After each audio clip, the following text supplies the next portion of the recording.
এক গরিব মা গ্রামের এক কোণার ছোট্ট কুড়ে ঘরে থাকে। স্বামী নেই, সন্তানই তার আল্লাহর রহমতে। সব দিন কাটে কষ্টে, কখনো না খেয়ে, কখনো না ঘুমিয়ে। কিন্তু ভালোবাসার কোনো কমতি নেই, মায়ের মন যেমন হয়। একদিন সেই মা তার ছোট্ট শিশুটিকে কোলে নিয়ে বের হয়েছিল খাবারের খোঁজে।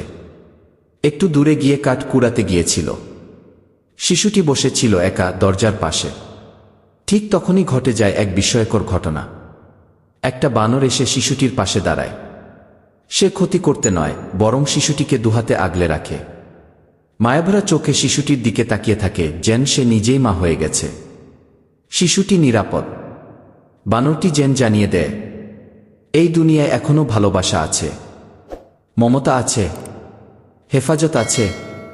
মা ফিরে আসে, দেখে তার সন্তান ঠিকঠাক। চোখে জল চলে আসে। সে বুঝে যায়, মানুষ সাহায্য না করুক, আল্লাহ তার বান্দার হেফাজত করেন যেভাবে ইচ্ছা।